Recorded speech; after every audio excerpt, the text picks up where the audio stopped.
Hey everyone, and welcome to the channel. My name is Ash, aka Ghostbuster. I am here with another tier list for you guys. So today I'll be doing a tier list ranking the Crash Team Rumble relic stations that are currently available in the game at launch. Now, this list was created by someone on Tier Maker, so check it out if you're interested. I'll be ranking them from F being terrible to S as in like God tier rank. And basically, this will be my preference on like usability and their powers and stuff like that.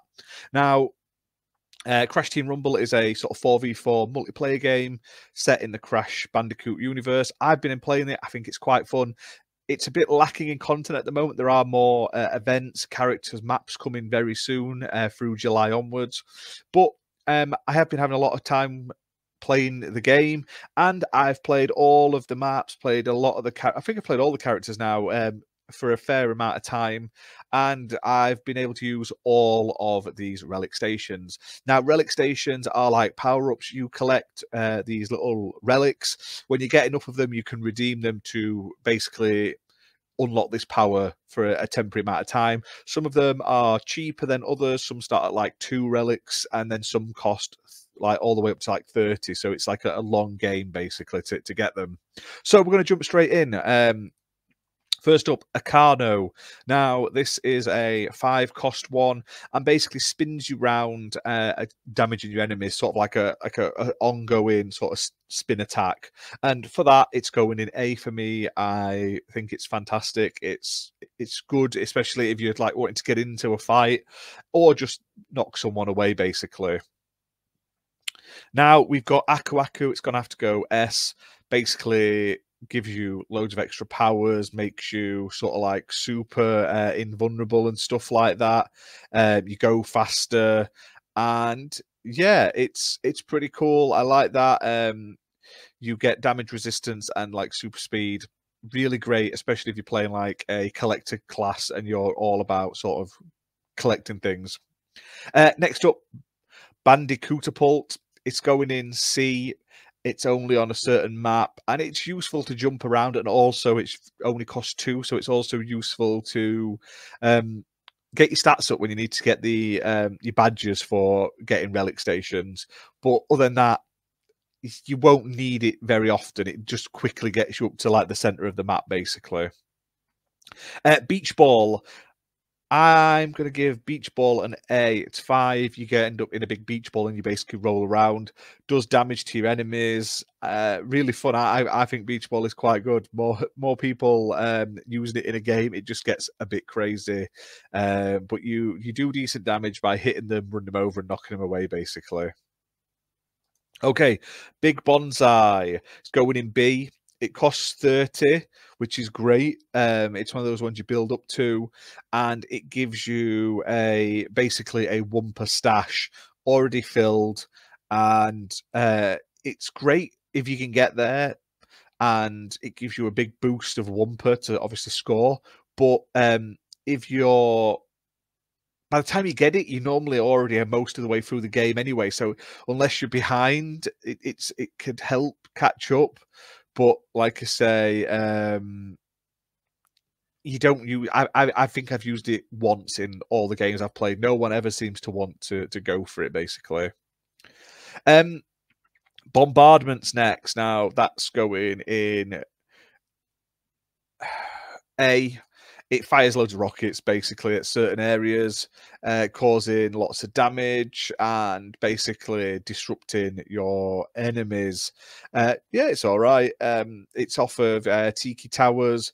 Basically, you put it on and it will drop on your opponent's bank, basically, or your own bank if you choose to put it there. Not bad at all. Better than Flame Trap in the fact that Bombardment is a bit more all-encompassing, where Flame Trap you can sort of avoid it. However, I do like Flame Trap. Okay, next up is Bonus Bank.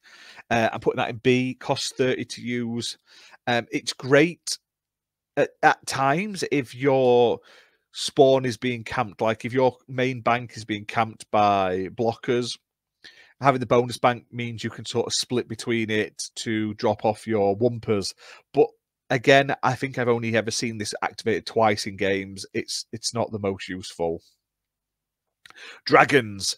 Dragons are going in A. They cost 30. I like the dragons. They were from Surreal Summit, and basically they fly around once activated. These spirit dragons fly around the bank and also some of the gem clusters that you have to score on. Touching them will damage you. Useful if your team is being blocked a lot, but if you're on the offensive, they don't prevent people sort of scoring or anything like that, dropping off the wumpers, because you can jump over them and land inside. I much think there's better ones out there. Okay, explosive jump. B for me. I quite like explosive jump. You jump, you get a higher jump, and it also does a bit of damage as you set, like you jump off, like the flames. Useful if you're a collector. Like I play a lot of Crash, so it's useful if you're being chased. So that's why I use that one quite a lot, and it's only 5 points. Next up is Flame Trap. It's going in B. I do like using Flame Trap as well. Basically, it puts up some two flamethrowers on your opponent's bank, or whichever bank you choose to set it off on, doing damage. It's okay, but it can be avoided quite easily. Useful if there's a lot of commotion going on, but other than that, you don't use it a whole lot. Force Field. Now, Force Field is going in S. Only costs 8 to use. And honestly, it's really, really good. I've used Force Field quite a lot. It basically puts up a wall that blocks the main path into a bank. You can go around the back, but it is troublesome to do that. Sometimes you'll fall off. I've done that trying to get people before. Really useful in multiple situations, either to protect yourself or to basically block your opponent's bank. Ica is next. Now, Ica is okay. It basically just makes you go higher jumps. It's not perfect. It's going in B. I do use it a lot on some of the maps, especially to get around when I'm collecting. But other than that, there's not much use to it. Junker Ball is same as Beach Ball, basically, but with metal spikes on it. So I'm going to put that in A because I can't give Beach Ball an A and Junker Ball not. Kapuna Wa is next. Now, Kapuna Wa is a relic I haven't used a lot of, I must admit. I don't know why I haven't. I never seem to pick it up a lot. It's on City Scrape, and it makes you go fast. So I have picked it up a few times. It is useful, especially when you're trying to collect quickly. But I always find on this map specifically, they camp the banks quite a lot, and being fast doesn't drop off any faster. You can collect faster, but it doesn't really do much else. So for me, it's going in C.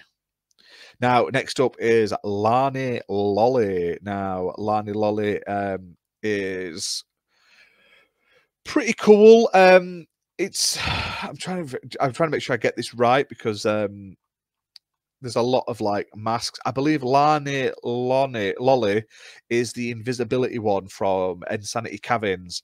Now, it basically makes you invisible. You can sneak around and stuff like that. However, if you do an attack, you do become visible again.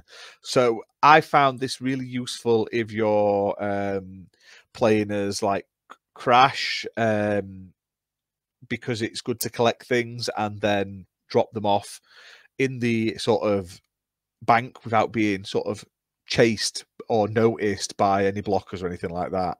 So it's going in B for me. It's okay, but like I say, as soon as you do a bit of damage or something, you become visible. Okay, next up is Oxide UFO. This is a 31, one of the big ones, like the epic ones. Basically, it makes Oxide come out in a UFO, chasing you around and trying to kill you. Now, it is avoidable, but it causes a lot of commotion. So it's going in A. I don't think it's as useful as some of the others, but it does disrupt the game, especially if it's chasing people down, because you end up having to sort of run around all the time, stopping you being able to do your basic job in the game. So yeah, that's why you've got to do that. Now, next up is Plasma Turret. This is an 8-1 from Cityscape as well. It's basically just a really good turret. It fires sort of like plasma at people, but it's got a good range, and it's not that expensive. So I quite like using this one. It goes right next to some of the gem collections and also the bank, so it does a lot of range and covers a lot of ground. So I'm putting that in A. It's one of my preferred ones. Right, next up is Sandstorm. I particularly don't like Sandstorm. It's okay, but what it does is basically it makes a big sandstorm go around the map, and it throws them upwards, doing damage to your enemies. It is pretty slow, so you can avoid it, but it's not that great. So I think it's probably the worst epic. So I'm putting it in C just to represent that, in my opinion. Slow shrooms.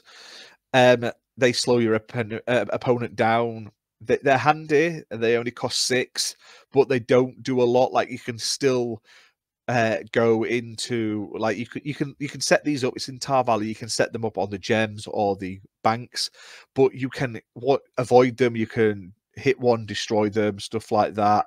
You can hit them with range attacks and stuff to clear the way. But they're all right, but they're not fantastic. So B for me.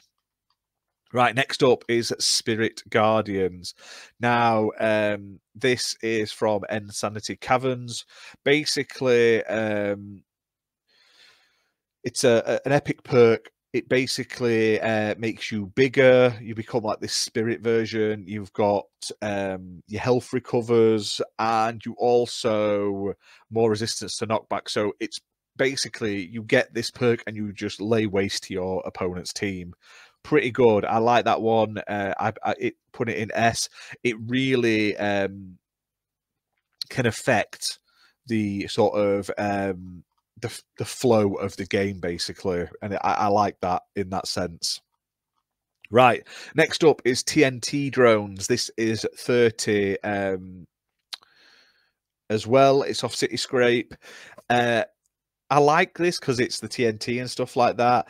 It basically makes these drones fly around, dropping, chasing your enemies and dropping like exploding crates at them. It does a ton of damage, but it's super easy to avoid. Like, super easy. They do have a lot of coverage, but overall, like I say, I would put that in B. They're decent, but like I say, they're not the best thing by far, especially for the 30 points. And by the time you get them, the game is already sort of going in a different way. Okay, and last up, we've got Uka Uka from Tiki Towers. This gives you shields. You get enemy damage by touching them, and also meteors start falling across the map, hurting your enemies as well. I think this is probably my favorite like epic sort of one, so it's going in S. So that's it. I don't think any of them are useless, like F tier. I mean, you could maybe put the Bandicoot Apult in there, but I find it quite useful for me personally, getting around the map as a collector. So that is my tier, guys. Have you played this game? What do you guys think? I'm looking forward to more relic stations being added with the new maps that are coming in the future. So keep your eyes peeled. I'm also going to be doing some other Crash Team Rumble tier lists as well. So keep your eyes out on the channel. And yeah, thanks for watching. Hit that like button, hit subscribe. See you soon for more content. Bye for now, guys.